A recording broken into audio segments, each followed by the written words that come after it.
Corey try to exploit here? I think just busting up the enchantments. If you kill the Wilderness Reclamation, you stifle that huge amount of mana development, and you're going to make Paulos start to basically hard cast, for lack of a better term, those expansion explosions to draw 3, 4, 5 cards, and then you just kind of have to grind through that with all your Yorion chains and hope that they don't have a good way to break them up.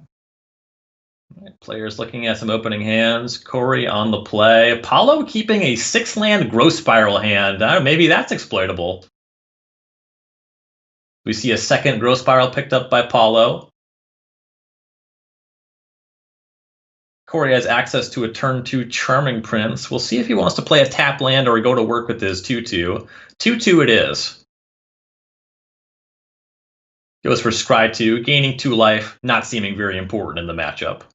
Yeah, just got to get some pressure on the battlefield here. The Elspeth Conqueror's Death might be worth keeping because it tags 0 as well as Wilderness Reclamation, but the problem is its sorcery speed and it's kind of clunky. And it's one of those cards that, even though Mystical Dispute doesn't cost 1 when it targets it, it's still pretty powerful against it because it's so expensive. This is a second copy of Elspeth Conqueror's Death. He's considering it strongly. He has his 5th mana source already in his hand. Drawing a spell for sure is kind of nice, and he decides to keep it on top. I may have actually gone the other direction, though, honestly. I actually kind of like the second Charming Prince to keep putting pressure on. But, it's Corey B, man. Corey disagrees. Yeah, we'll see if he can figure something out as Treacherous Blessing is deployed. Paulo has picked up the 3rd copy of Growth Spiral. His poker hand is quite nice. 4 of a kind on lands and 3 Growth Spirals. Ooh, and Expansion Explosion. That's a nice kicker picked up here. For sure. Now, the thing about Growth Spiral is normally the second, third one aren't very good because you aren't usually this flooded. But here, Growth Spirals are just impeccable because you're just going to keep casting them and keep hitting your land drops. And hopefully the cards you draw off the spiral isn't more lands. And you're just going to be able to use them kind of as these like pseudo loot plus rampant growths, which is just amazing. Passes with 2 spirals up after playing the 4th land. Back over Corey's way. He's going to attack for 2 and then play Agonizing Remorse.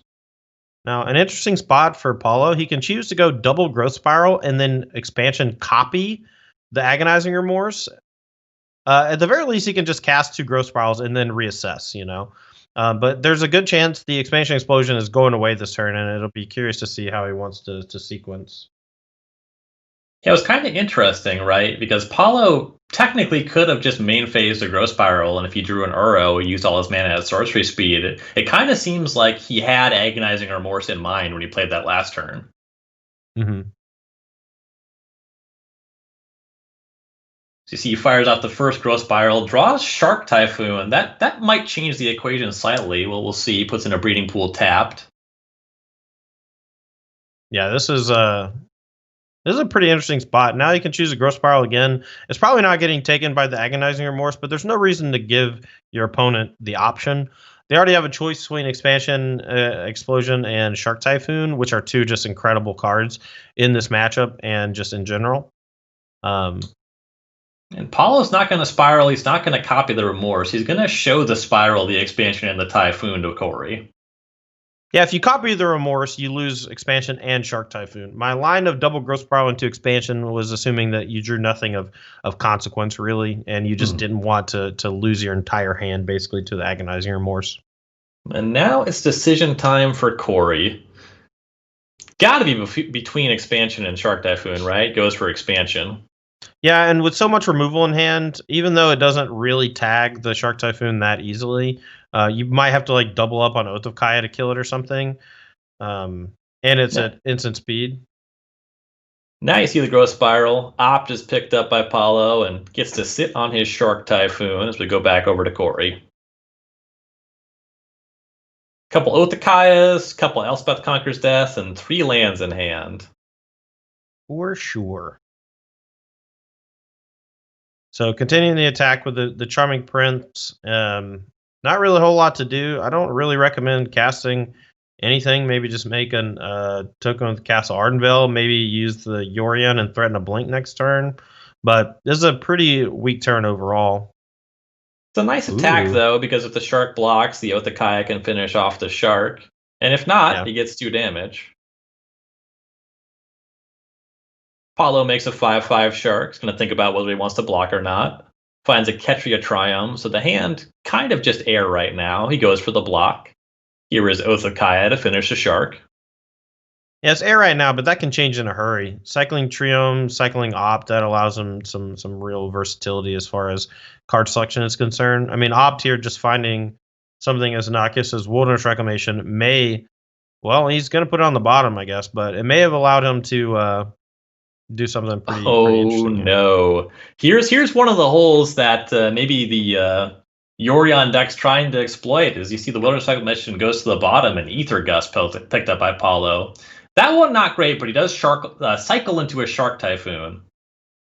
Every now and then I'll get on Arena and I'll like copy paste Seth Manfield's list or somebody's list who's like doing well on the ladder, and I'll fire up. I'll play a couple matches, and the moment I draw Ether Gust against a deck with this not playing green or red, I exit out of the program. But that's just agonizing remorse. Apollo's gonna cycle the Shark Typhoon. No reason to expose that. Just Ether Gust for the remorse. That's the best worth the trade same in in the hand or otherwise. Yeah, that is the best trade in history for that Ether Gust in this matchup. Oh yeah. Shark will rumble across. Paulo gonna do the damage he can after just drawing another land. Seems like a real good spot for Yorin here. There's only one unknown. Can't play around Dispute. Might as well go for it. You get to blink the Oath and the Treacherous Blessing. Yeah, he spent the last turn putting the Yorion in hand, so it is an option. Can't Elspeth Conquers Death a Shark token. Yeah. Now, he could have chosen to just go for the Oath of Kai number 2 from hand to kill it, and then waited one more turn on the Yorion to play around a Mystical Dispute if that was the card drawn for turn. But I never do that. There's only one card. What could it possibly be? Like another you just dispute? bet on it being another copy of Ether Gust.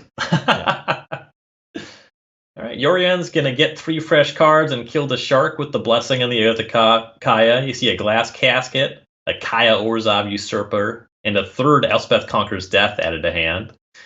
And yet another Shark Typhoon picked up by Paulo. Yeah, Shark Typhoon. It hasn't looked super good because Paulo's basically playing in spots to gain incremental advantage instead of just like doing it for the full amount.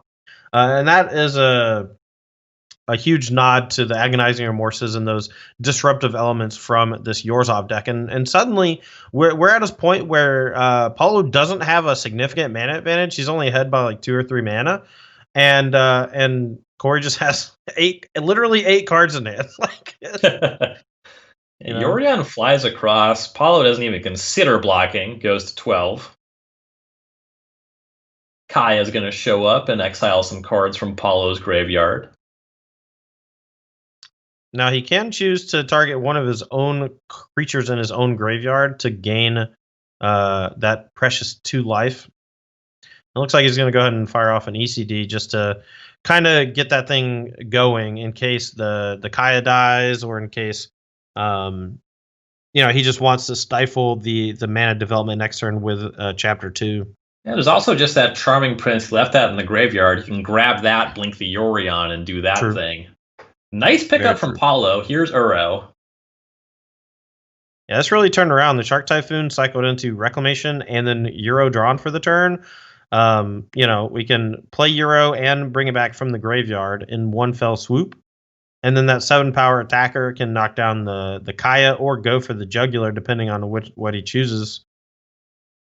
And even though Corey has the answers in hand, he's going to be spending next turn dealing with what's in play. And now, look, we have Expansion Explosion plus Wilderness Reclamation. Is this game just over? Yeah. Attack you for 7. Is this game just over? Reclamation, explode your face. Is this game just over?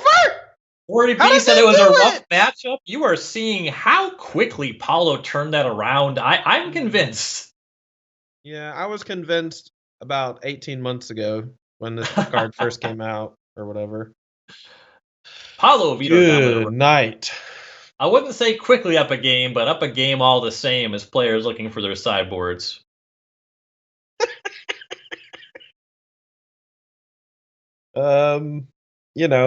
went from 0 to hero in the span of one Wilderness Reclamation drawn. That was Well, the last cool. round we covered Corey, and he was just kind of tightening his hold on the game against a player playing mono green. Just doom foretold, kill your creature, keep your hand empty, whatever. Paulo kept a 6-lander, right? Everything he did was coming off of the top of the deck every turn, and that was just enough. Yeah, I mean, he knows the matchup. He knows that with all the Burglar Rats and the Yark's Finlurkers and the incremental discard and stuff like that, you can't really afford to mulligan, and a hand with like 6 lands Growth Spiral or whatever is just good enough.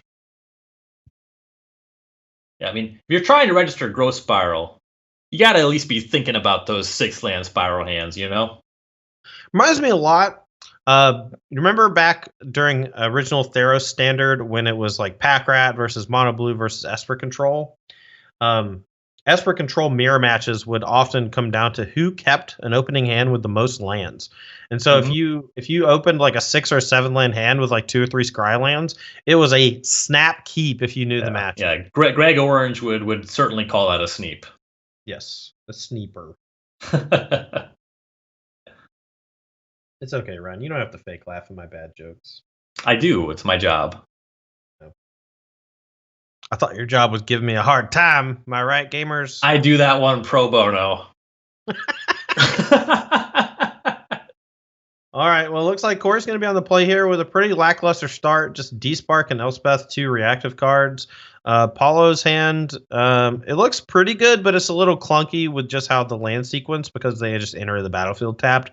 If I'm Paulo, I'm probably keeping, but if I'm Corey, I'm probably shipping. You just want some pressure, some early disruption, but it looks like he keeps.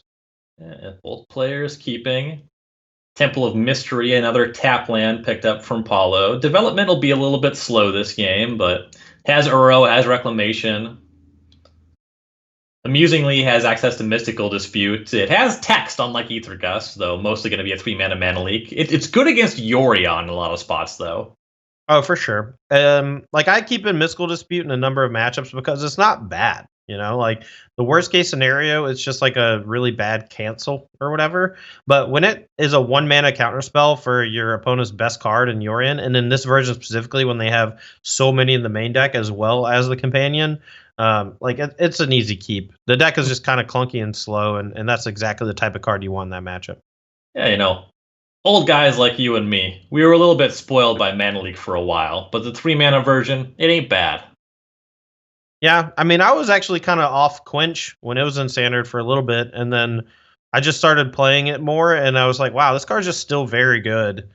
You just have to like pressure your opponents into playing into it. And then I started playing it in the Arena Cube recently, and it's still extremely good there too. Oh yeah. Yeah, Quench on the play. There's a lot of good 3-drops to counter in that cube. I've enjoyed that cube quite a bit. But Yeah, back to the magic at hand. Paulo going to work with an Uro.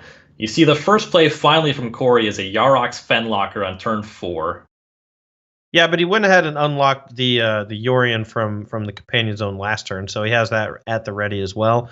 This follow-up Duress is going to be stripping Paulo of one of his key components as well. Though I'm not sure if he should attack the mana and Reclamation or the strength of the spells themselves with the Shark Typhoon.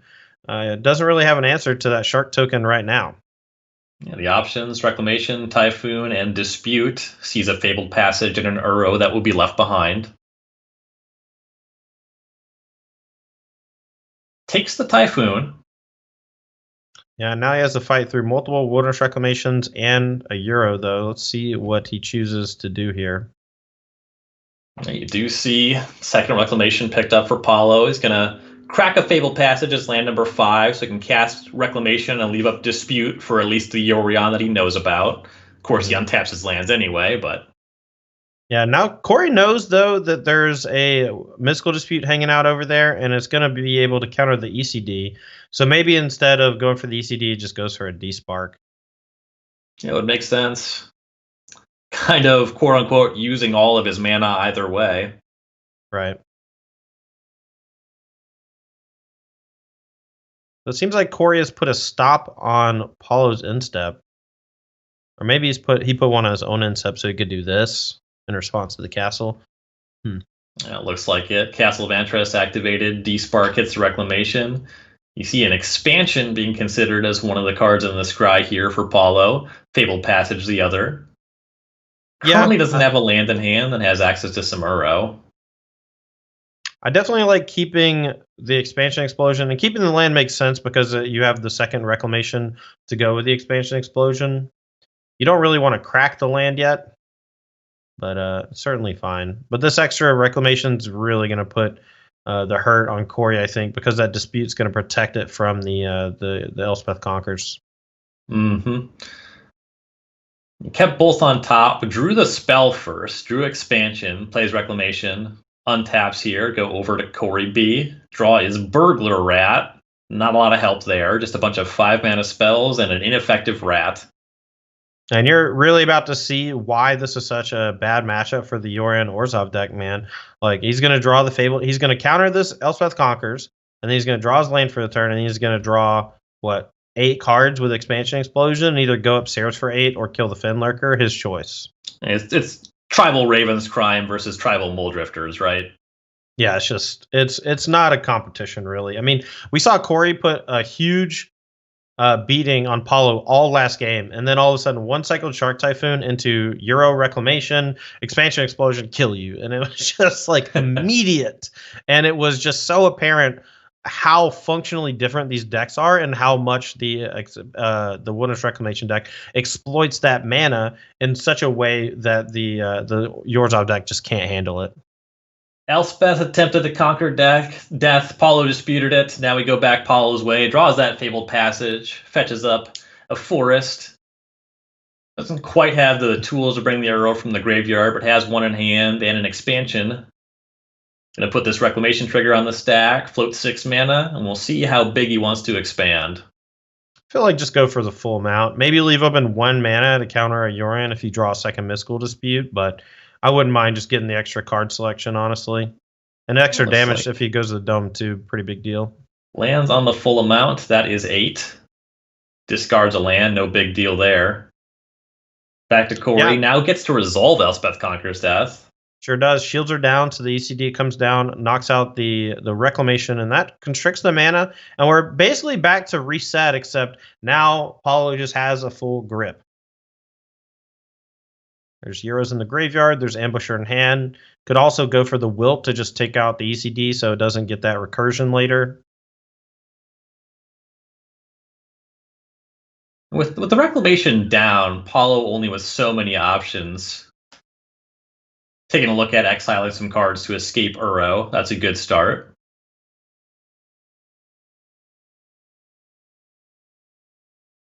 I think everybody's favorite arena animation. Yeah, Euro. Yeah, I love the chains. I hate Euro, but the chains are really cool. Oh, looks like he's not going to go for the Wilt. Now, this ECD going to 2 counters means that if he wants to Wilt the next turn, he has to pay more mana. But it looks like he's trying to get this Nightpack Ambusher down while the shields are mostly down. Burglar Rat for Corey. No response from Paulo. With a 7-card hand, looking at just discarding this Ketria Triome. Yeah, I don't hate it. Now, Yorn's going to come down, and it's going to threaten to blink a bunch of stuff. Now, I can Wilt the ECD in response. I guess that's what he wanted to happen. He's going to end up discarding 2 more cards here, thanks to the blink on the 2 rats. Yeah, the Euro is kind of free. Mm-hmm. Then he has some options on the second discard. Yeah, so the Steam Vents. Yeah, with the Fen Lurker, you exile the Steam Vents, and then with the Rat, you discard the Euro. They're not quite the same effect. Yeah, you do have to watch out for which trigger you're responding to. Fen Lurker, like you said, does exile. Back over to Paulo, your Euro's going to attack. Well, what do you do if you're Corey? Do you just triple block and hope that it survives? Or, I mean, here's like a perfect spot for Paulo to just use Brazen Borrower to just bounce something for 2 mana, gets to keep his Euro in play, but like may not even care because he can just bring it back from the graveyard immediately. It doesn't even bother with the Borrower. So Uro trades with the Fen Lurker and a Yorion, and oh hey, it's back. I'm back, baby. Did you notice that the animation the second time wasn't as long for the Euro? It's like even the designers just like understand that this is tedious. Like we're just kind of shorten it the second time he comes back. Well, they shorten it because psychologically, the second time you see it, it feels longer. So the experience is the same. Yes, yeah. That's an efficient use of the code. Another Burglar Rat and a Yorion. Paulo could cast some spells out of the hand here.